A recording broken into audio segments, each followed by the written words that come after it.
Hello, everyone, and welcome to our segment on the Portuguese Immigrant Week in California. It is an event that was done in the 1960s by then Governor Ronald Reagan and has been put forth by every single governor of the state of California until today, including this week. The first week of March, the first full week of March from Saturday to Saturday is Portuguese Immigrant Week in California. The Portuguese Beyond Borders Institute from California State University, Fresno is happy to be part of this. And we thank the Portuguese Fraternal Society of America and the Luso-American Education Foundation for being partners with us as well, as we try to have different segments on the Portuguese American experience throughout the entire state. But of course, being right here in the Central Valley, we focus more on Central California and the Valley itself. And so welcome. As you can see, the picture on your screen is Retalhos, a Portuguese history of Kings County. It is an exhibit. It is a year-long exhibit with 3 different phases. So you saw the dates. It has begun on January the 27th, and it will continue until December the 17th. We are very happy to have with us 3 folks from this project, and including the director of the museum. But we're going to start with our friend Kathy Mendes Gully. Kathy basically had the idea. She approached the museum, and the rest is history, as it is said popularly. So welcome to all 3 of you. First of all, welcome Jack, welcome Michael, welcome Kathy. And Kathy, how did the idea come about? And tell us a little bit of that trajectory, please. A little over a year ago, my husband and I went to an exhibit at the Carnegie. I've been there hundreds of times, and it was like all of their exhibits. It was very interesting. But while I was there, I started thinking about the Portuguese community, and that I didn't think the Carnegie had ever done any kind of exhibit on the Portuguese community. And the more I thought about it, the more I thought, well, maybe there would be something of interest that we could do at the museum. So I think I sent an email or a letter, and I said, I have this idea. I think you guys should consider it. Here's my idea. Yes. And they called me and invited me to a meeting, and they liked the idea. And Michael Simas was there. And as I talked about and growing up in a family of Azorean immigrant grandparents and all my cousins, and I talked about my experiences going to catechism or going to grandma's house, I really enjoyed the fact that Michael Simas was over there shaking his head, agreeing that had a similar experience. But anyway, we started talking, and the next thing I knew, the board had said, based on our conversation, this was way too much for one exhibit, and that they wanted to dedicate the entire year to the history of Portuguese immigration of Kings County, and that's where we are. Indeed. So you approached, and Jack, as someone, of course, in charge of the museum, obviously you thought the idea was worth exploring, or else the exhibit wouldn't be happening right now. Tell us a little bit about when you received that contact from Kathy. Sure. And what transpired. Well, Kathy actually undersells her overture to us a little bit. As part of her overture, she had already provided an outline and some very specific things, which probably ran about 30 or 40 pages, single spaced in many cases. And that's why when we had our curation committee meet and our board meet, we realized that there were so many different individual facets to try, and we've got a relatively small museum. And so that's when we sat down with Kathy and charted out the year, which is why we have 3 phases.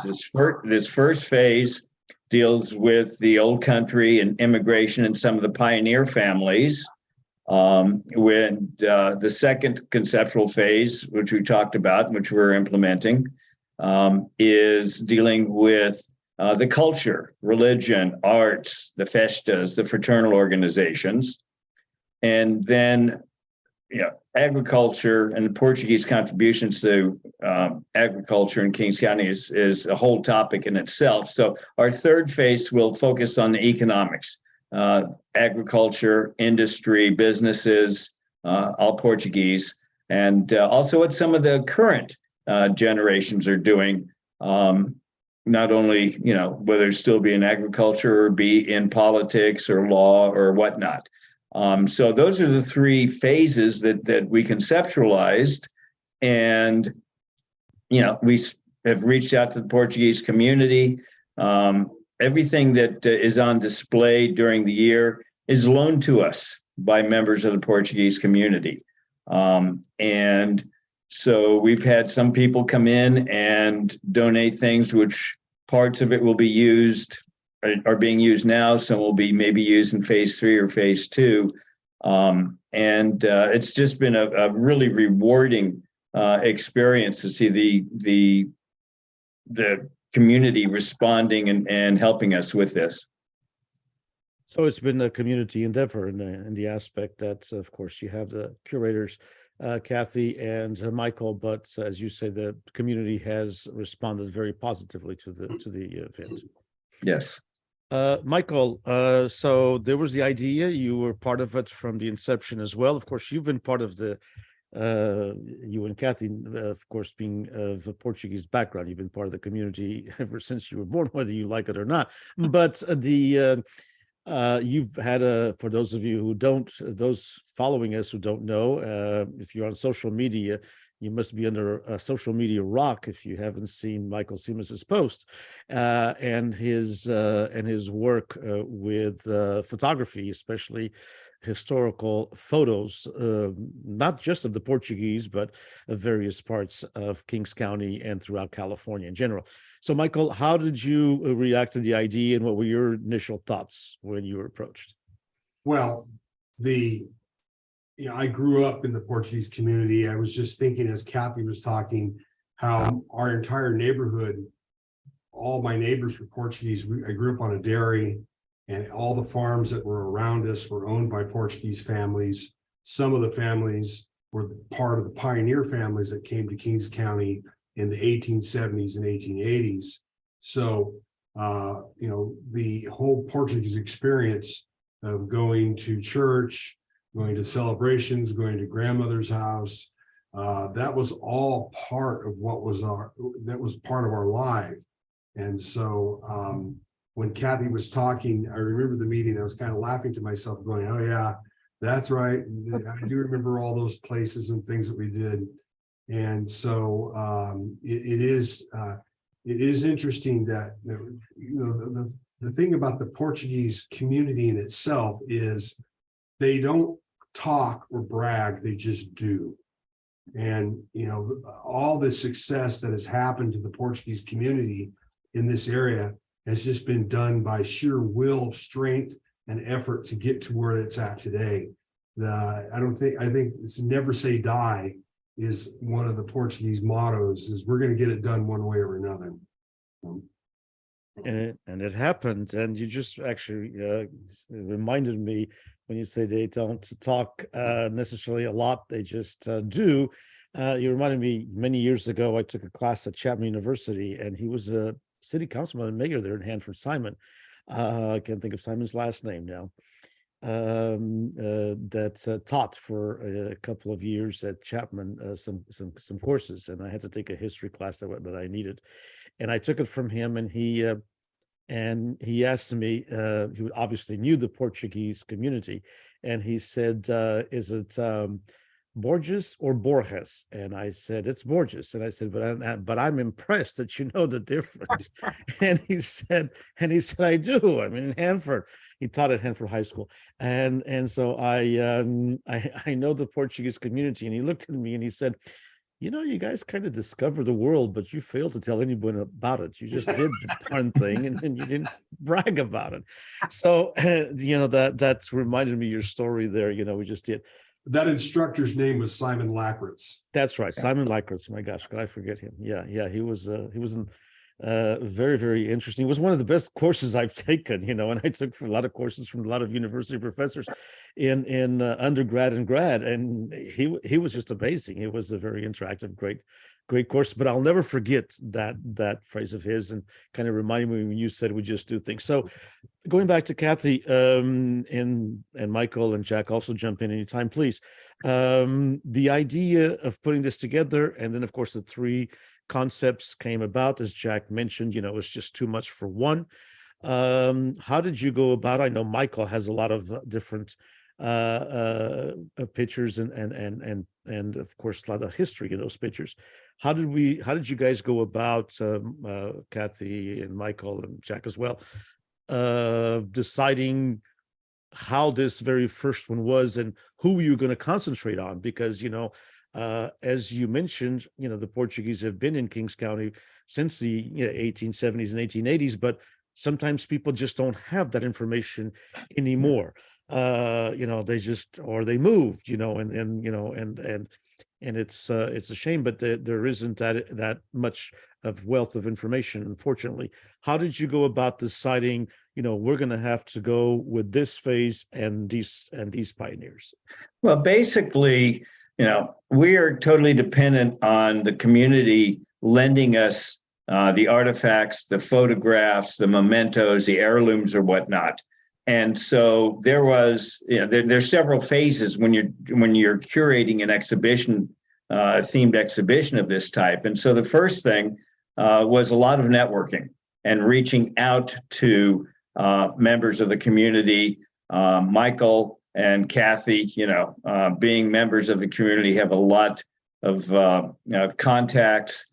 We started communicating with other community organizations and cultural societies that are, focused on the Portuguese history. And it really is whatever can come in the door helps to shape what the actual displays are. So, for example, we get everything in, we store it upstairs, and then based on that, the actual displays in the display cases are behind the wall, the glass display cases, floor to ceiling display cases. That's how it starts coming together. And then what we like to do is we just don't put something, in a display case. We try and tell a story as best we can, whether it's based on some of the pioneer family histories, but it's really based on, you're seeing the pictures here of some of the things that have come in. So, for example, everything that's in the museum, 95% of what's in the museum right now, when phase one closes on April 16th, will be switched out with all new displays based on, and so for next time, we're looking at the festas and the whatnot. And so, we'll actually close the museum for 2 to 3 weeks until early May so that we can take everything out, switch everything out, and then write the stories and put the displays up, and then have another grand opening for phase two.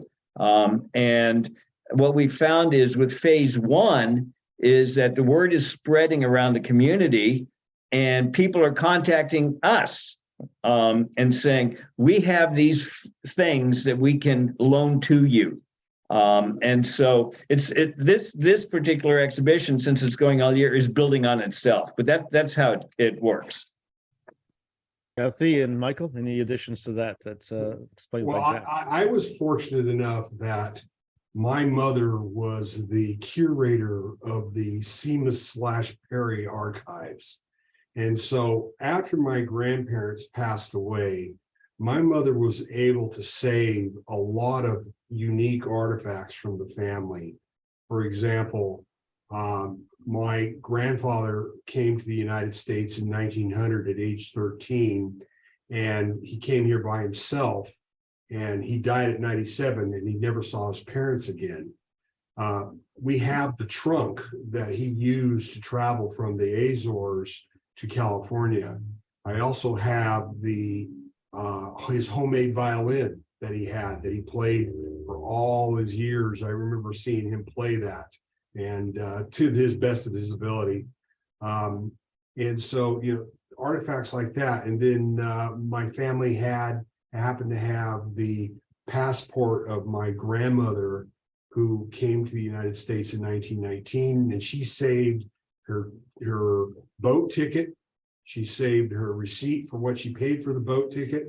And so there's a story there with each one of these documents that we're able to connect so people could see today what was going on at that point in time.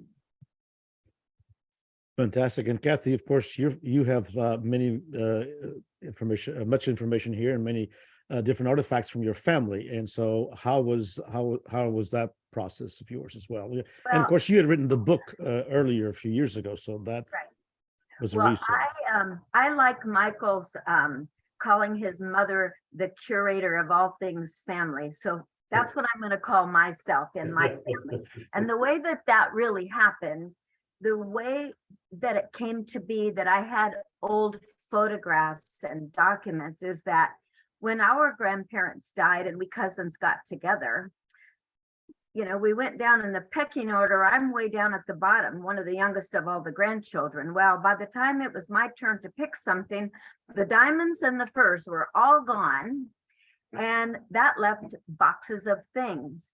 And I became the keeper of these boxes of things, and I would go through them and pull things out and show them to my cousins. And pretty soon we were putting stories together of things that I had a vague memory of or no memory of, but my cousins did. And I realized in 2010 that the following year we would be celebrating 100 years since our grandfather arrived in the United States. So I decided to host this family reunion with all of these extended cousins, and just trusted that it was all going to work out, and it did. It was amazing. And I met my father's cousins and their children and was able to put names to photos, and they brought documents that we scanned. So before we knew it, it was very easy to tell all of this story. And then as far as this exhibit, the pandemic had a huge impact on the free time that I had. And I would just research and create family trees for different families in Kings County that I knew.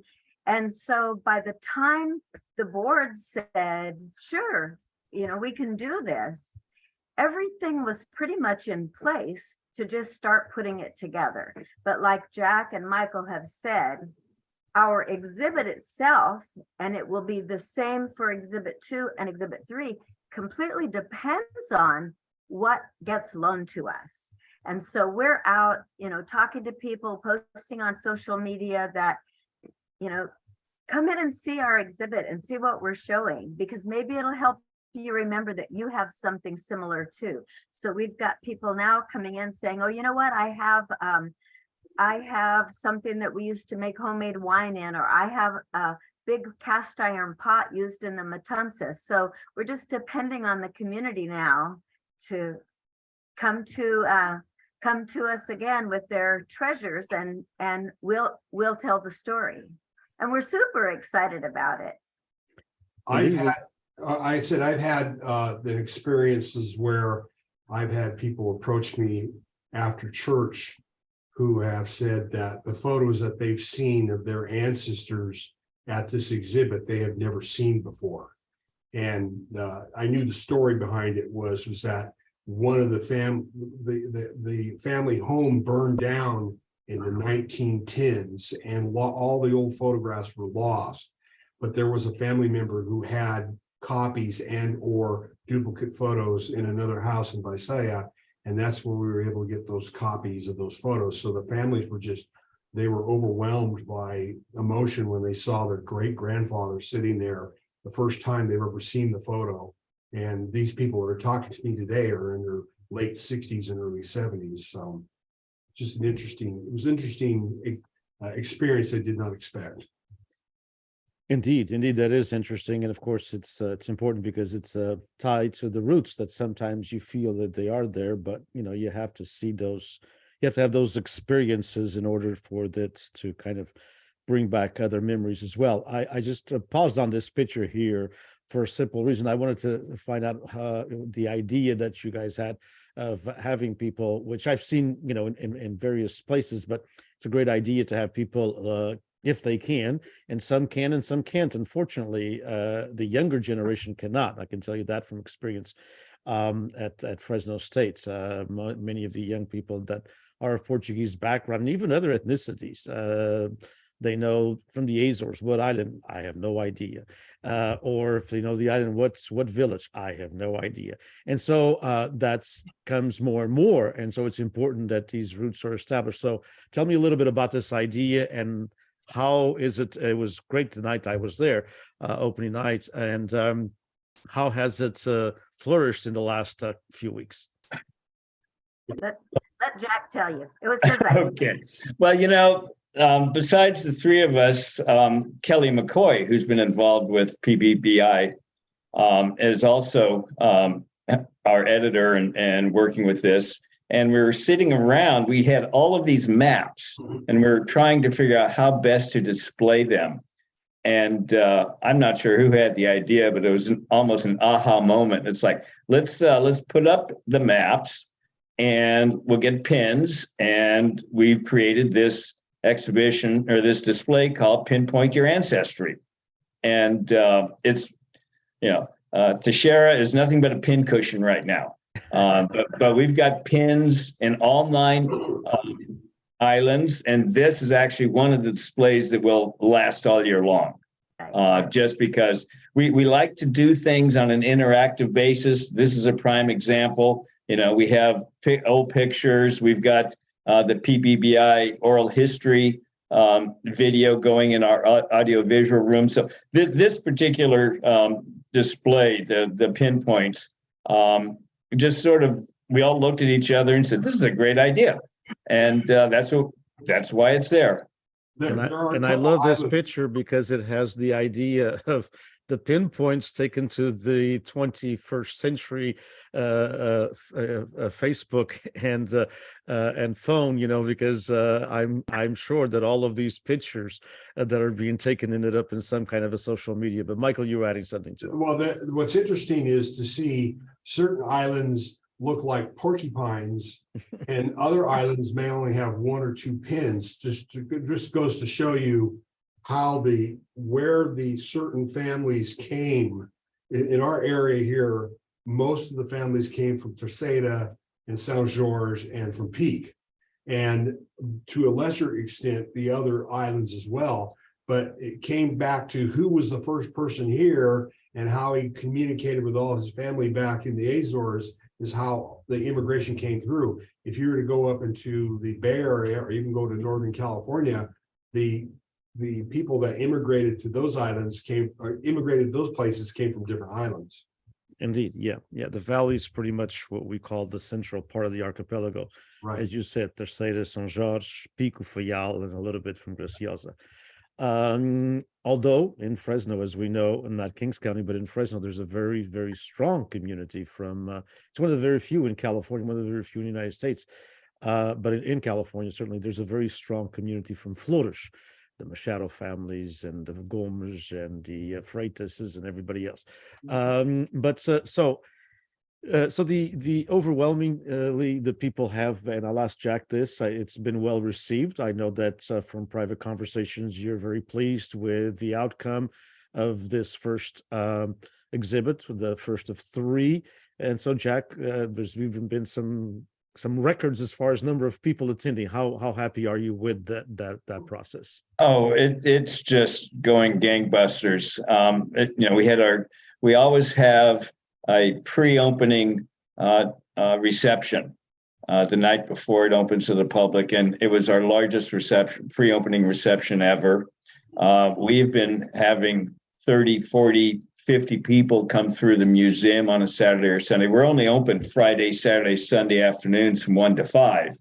And, we'll get 15 to 20 on a Friday, which is historically a very good attendance on a Friday, but the Saturdays and Sundays have been consistent, rain or no rain, of at least 30 people, many times more. And what's really interesting, and Kathy can talk more about this, is that we have entire family units coming in.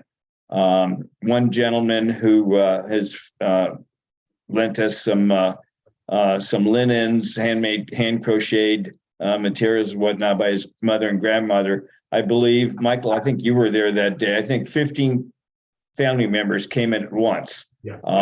We've had one family, I think perhaps up to 30 came in at once. We've got grandparents bringing in their grandchildren and discussing things. And Kathy can talk more about that. You know, Please that's do. something that I'm really, really proud of. And in my family, both of my parents are deceased, and one of my sisters has passed away. And I really work to make sure that my grandchildren and my sister's grandchildren understand a little bit about where they came from. And we're not all just Portuguese. My father married a woman from Oklahoma, so I'm half Portuguese. And then none of us girls married, Portuguese men. So our grandchildren are a mixture of many different nationalities. But I'm the one that tells them about their family. So my little blonde-headed grandkids, who are mostly Irish, if you ask them about their ethnicity, they will tell you they are Azorean. And part of that is because I actually took them to the Azores last year, and they got to participate in the San Juaninas, and they saw the running of the bulls and all those things. So as a family member, to be able to share this with my own family has meant a lot to me. But then to see other people who were already guests at our exhibit, I've already seen them at our exhibit, come walking in the door again with their own grandchildren to show their grandchildren. It has been very, very rewarding that other people recognize, as we get further and further away from the original generations that were full-blooded Portuguese to what we are today, to be able to still share that Azorean culture and the stories of our grandparents. It has been wonderful, and I'm very proud of it. Indeed, yeah, it was just last night here. PBBI had an event with Michael Garcia Spring, who's a wonderful poet who lives in Oregon, with Portuguese background, and he was who I knew was here from the Valley, but he was born and raised and only left when he went off to college in Hanford. And I asked him this basic question: why did you become a poet? That's kind of a question we ask everybody. Why did you become a lawyer? Why did you become an accountant? Why did you become a politician? And he basically said it was easy. I've always liked words. I've always liked the poetry. I was actually going into my first ones, were very, very, very simple. And he said, but it was easy to talk about the identity because in my family, although I'm only half Portuguese, we grew up with stories. And so I was going to ask, pivoting on what Kathy said, Michael, is that something that was also part of your upbringing, the stories, even though many of them, as you said, never went back to the Azores, but it was part of the Azores were present through first and second generation stories. Tell us a little bit about your experience. I had the opportunity to get to know all four of my grandparents way into my late 20s. So I was fortunate that I got to talk with them and visit with them and hear their stories about what they did and how they came here. When you're 17 or 18 years old, what they are telling you sometimes doesn't really sink in. But then as you get older yourself and you reminisce back upon what they were telling you, you then get the realization of, wow, that was really gutsy. That was really gutsy. My mom's mother came to the United States at age 14 by herself. And she told me the scariest part of the whole trip was when the train went across the Great Salt Lake. She had never seen a train before in her life. And then she's riding that train for 4 days. And as it gets towards Salt Lake, all of a sudden the train is out in the middle of water. And I've taken that ride on that track along the Great Salt Lake. And if you don't realize that you're on just basically a trestle that's going across a lake for over an hour. And so she was really freaking out that she thought the train was on the water of the ocean. I mean, how can you explain that to a 14-year-old who'd never seen a train before? So it's just one of those stories that sticks with you. Indeed. And Kathy, the same as you. And I know that, of course, you've had the book written about your family, and stories were also part of, one part of your family, both parts of your family, the part that's Portuguese and non-Portuguese. But it seems like the Portuguese part kind of stuck around for a long time. Well, next year is the year of the book about the Oklahoma family. Okay. Because The stories are not going to be as good as the Portuguese, but it's okay. But yeah, we grew up with stories, and we grew up knowing that our grandfather was raised in an orphanage, and they were very, very poor, and yet he felt like that was such a blessing. It blessed him so much because he got an education, which otherwise he wouldn't have had the opportunity to have. And, we grew up hearing things like in the old country and in the village. In the village. And we grew up with 3 or 4 rows of fava beans and couves. These are all important parts of my childhood that I remember. And I do want to say that we had a docent's training before we opened our museum to guests. And we kind of prepared an outline for the volunteer docents so that if people had questions about our exhibit, the docents would maybe have a resource for some answers. But what I told the docents is, don't worry about a thing. You are not going to have to explain anything to the guests that come in to see our show. They're going to come in and you won't get a word in edgewise, because what are they going to do? They're going to tell you their stories, because there was no money to go to movies or entertaining, and we would go to Portuguese dances, but we didn't go do things like roller skate or go out to dinner. We visited people and told stories. That's what we did, and we've all got a lifetime worth of them to share, and that's what's happened too. Indeed. Jack, any surprises on this journey so far? Of course, the surprise and pleasant surprise of having a record number of folks visit, but anything that sticks out to you about the community, their support, and the exhibits themselves when it comes to the Portuguese American experience in Kings County, which sometimes people don't know how rich it is. Well, and that's exactly correct. And that's one of the reasons we're very proud to be holding these exhibitions this year. And Michael discussed it earlier in terms of how the older generations basically didn't raise their heads up and crow. They just basically sat down and they just put their heads down and worked.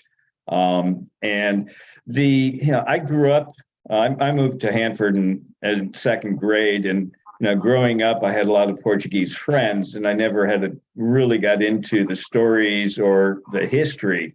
And so it's really been rewarding as somebody who is not of a Portuguese background to learn a lot of the stories. And the fact that we were able to have a 1910 naturalization papers and a 1914 U.S. passport and some Brazilian passports.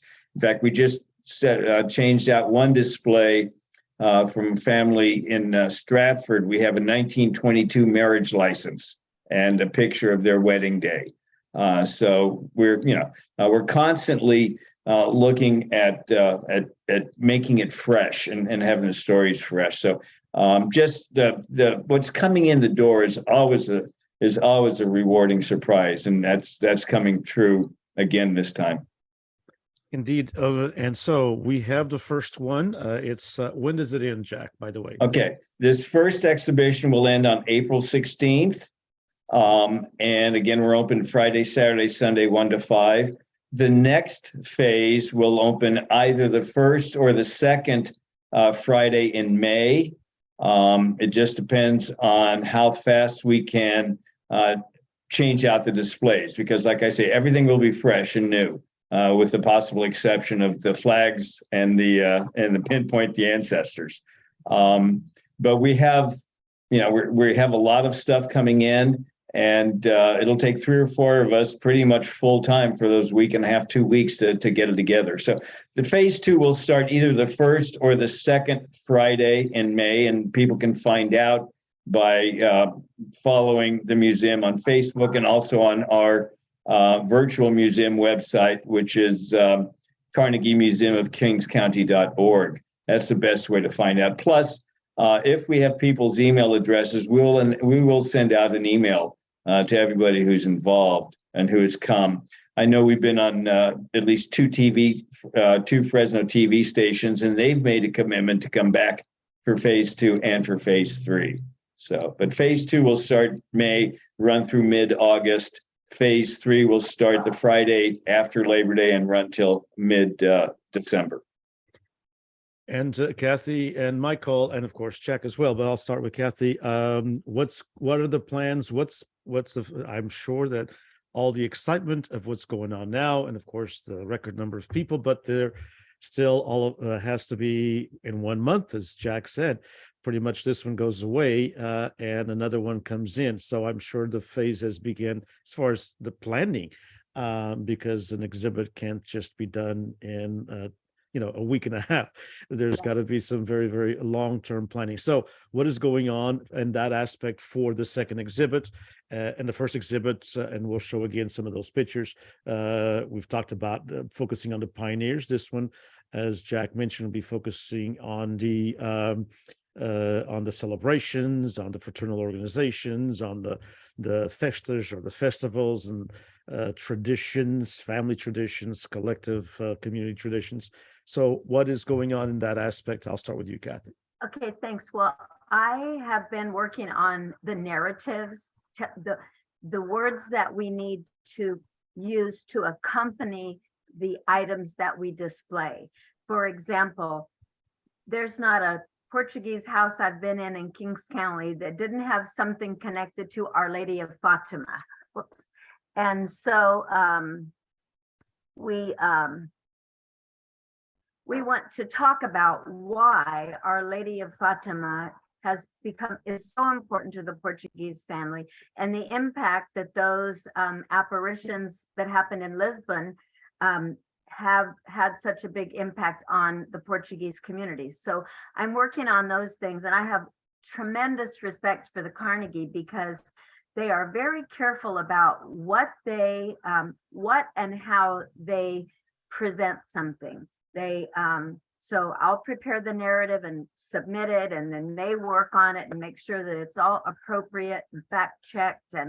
And so that's what I'm working on right now. I'm working on the history of Portuguese radio and television programming in the area. And it's fascinating because I just learned yesterday that the first radio station that was licensed and operated in the greater Kings County area was KTKC, I think. KTKC. And the building was located down south of Visalia and the Visalia-Tulare Highway. And it took them 2 years to get that up and running, from the time it was an idea to get it up and running. And all of the local newspapers ran front page stories all about the radio. And by then there were radio programs in other parts of the state and other parts of the country, but this was a big deal for Kings County to get their own. And to put it into perspective, all of this front page was about this radio station was going to begin broadcasting at 2 p.m. on Sunday, July 18th, with the Star Spangled Banner and they would be on air until 6:45 that evening. And down at the bottom in small print was a story that the search for Amelia Earhart and Fred Noonan had been called off and they were considered lost. And so that's when it was, you know, it was that long ago. And Sure. I just thought that was pretty profound, that that's when that was all happening. So I have a reference for about when that was. And so it will focus on the religious, the cultural, and the Portuguese idiosyncrasy. Those two kind of mix, and sometimes one doesn't know where one ends and the other one begins. But and Kathy again is underselling what she's doing because I think it was last Saturday we were having a meeting upstairs on a different subject, and about every 10 minutes Kathy came up with more clothes and crowns and everything, dresses that that the princesses and the queens wore, so we're really looking forward to having a really lively exhibition phase 2, which hopefully will reflect the fun and the history of the celebrations. Michael, your thoughts on that as well. So what are you working on amongst many other things for the second one? A couple things. I belong to the St. Bridget's Catholic Church here in town, and just last weekend I had to do an extended stay at the church and was looking at all the different stained glass windows that were purchased and installed in that church, and half of those windows were donated by Portuguese religious societies, IDES, SPRSI, IPEC, or UPEC. And so I'm looking at all those names and thinking to myself, those societies were huge at the time that church was built. And it's important that we need to recognize their existence. They do exist today. Some of them do. Unfortunately, some of them do not. And so I looked at that saying we need to, reintroduce the community to those Portuguese organizations. The other thing is that I have been in contact with several of the organizations that run the local Portuguese halls, trying to get some sort of artifacts or storyline of the construction of their hall. The Stratford Hall has been very, very accommodating. The Hanford Fraternal Hall has been as well. I haven't had the opportunity to contact Lemoore, and we've also decided that even though it's not in Kings County, that we want to include the Riverdale Hall as part of the exhibit because of the interaction between the Portuguese families out in the Riverdale area. That's where my grandfather Seamus first went when he came to the United States, was to operate a dairy in beautiful downtown Burrell. So I think it's just important that people, because again, as Jack said, he had a lot of Portuguese friends, but he never really understood or never really was exposed to the actual culture that existed here. And so I think it's just important to remind the later descendants of Portuguese people, hey, this is part of your culture, part of your ancestry. And also, tell people who aren't Portuguese, this is what was going on. And so I think it's going to be a really good, number 2 is going to be really good. It's going to be a lot of fun. And you have, don't forget, of course, Michael, I'm just reminding you, you have that magnificent picture that you posted on Facebook. Many magnificent pictures. Obviously, you could just do an exhibit on just your pictures, but you have that magnificent picture when it comes to the press of the Portuguese newspaper O Lavrador Português, the Portuguese farmer that was there in the 1920s before he moved to Tulare and then to Oakland. Actually, that picture was Adrian. I had posted that picture on my Facebook page, and I have over 23,000 people that follow my page, and within an hour I had 3 or 4 artifact or images of that newspaper being established, the newspaper and Hanford's Journal reporting on it, And then the burning down of the building where it was at, and it gave the address, so I can go to where it's at now, where that was. So it's a great way of being able to say, and it allowed me to recognize that there's a certain neighborhood that was just north of downtown Hanford that was an early Portuguese community. Today there's no buildings left there, but a lot of the Portuguese early immigrants just lived just because the Catholic Church used to be on Main Street, so they were just right around the Catholic Church. Indeed. Jack, as we come to the end here, one more question. So for folks watching and folks wanting to assist, including financially as well, I'm sure, all museums and all schools and all colleges and all cultural and education institutions are always open to folks who want to help out. How can folks get a hold again of the museum? And again, it's open, this exhibit and all exhibits on Friday, Saturday, and Sunday, correct me if I'm wrong, 1 to 5, right? That's correct. And there are two things, and we haven't mentioned it, but several families and organizations have financially helped us with monetary sponsorships. And, we include those in that list at the museum, as well as in our advertising. So we have different levels of sponsorship. And in fact, we're starting a new level of sponsorship, which will be at the $100 level. And we'll have really nice ribbons.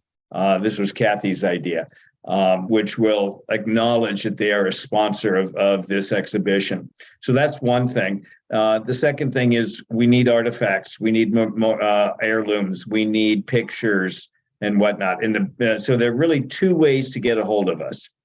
The first one is to call the museum at 559-585-7526. That's 559-585-7526. Sorry. And then the other thing is we also have a submission button on our virtual museum, which again is www.Carnegie Museum of Kings County, all one word, all lowercase, .org. That's Carnegie Museum of Kings County.org.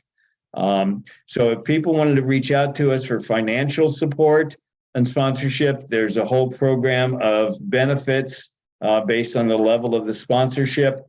And or if this has inspired anybody to say, hey, we've got some stuff, everything that is loaned to us is loaned with a written loan agreement and cataloged when it comes in the door with photographs and writings and whatnot. So we keep track of everything. And we've had museums around California loan us things in past exhibits. It's the Peterson Automotive Museum in LA and the Woodland Auto Display out in Paso Robles when we did the Marchbank Speedway. When we did our Kings County athletes last year, all 6 high schools loaned us artifacts. So we're very careful and appreciative of the artifacts that come in. We document everything. So to give people a level of assurance that we do. And while and before they're on display, we have an upstairs room with different cabinets, and every person or organization's memorabilia goes in a separate cabinet with a copy of the loan agreement. So we're very careful of making things. So that's how those are the two ways to help us. Indeed. Yeah. And that's wonderful. Thank you for mentioning that, because sometimes folks are apprehensive about loaning something, knowing, when am I going to get it back? How am I going to get it back, et cetera, because they're such important heirlooms. So Michael, also in your personal collection, are you going to be using a few more pieces from your personal collection on the next exhibits as well, because you have such a wealth? Well, I was fortunate enough to be given the entire negative archive that was created by Adrienne Serpa Alston and her husband over the last 45 years. They had visited many Portuguese families 40 to 45 years ago, back when the original immigrants were still alive, interviewed them, and then before computer scanners, they would actually photograph the early photos. And I have all those negatives. She did a wonderful job inventorying that. And so, yes, there will be pictures coming out of that archive that will be shared in both part 2 and part 3 of this exhibit. I go through it, and I'm just amazed at what she was able to compile in terms of the type of information. And so my intent is to play with it for a while, for a couple of years, and then at some point I'm going to have to decide where I can put that for better use for the public in general. But right now I'm going to get to use it and look at it for a while. It's quite fascinating. So I have an idea for public in I'm sure general. you do. But we'll talk about it later. That's fine. No worries. Kathy, last word is yours. Since you were the initiator of all of this, since you got all these people in trouble and made them do a lot of work, and you yourself are doing a lot of work. So let's your last words as far as a message to the community and your thoughts on this as well. This one going on. And the next two, because indeed this is very important. I just wanted to, before Kathy has the last word here, I actually, from also Michael, and you probably have the negative, from the Adrian Serpa Alston collection, Scott gave me a couple of things, and very limited, but one of them was a picture, an actual picture, the photograph. And then, some newspaper clippings of in the 1950s, when there was a reception in Hanford at the Hanford Auditorium for the ambassador of Portugal to Kings County, and in this case, particularly to Hanford, and of course, Dr. De Campos and some of those iconic figures, of Hanford. And I was talking to a friend of mine as I took a picture of it and sent it to him, who does a lot of work in the Portuguese American community as well, up north. And I said, this would be totally impossible. I mean, I've been at every government official visits, too many of them in my lifetime. They had almost 900 people. I just cannot believe that today, if the ambassador of Portugal visits Tulare or Hanford, we might be lucky if we can get 150 or 200.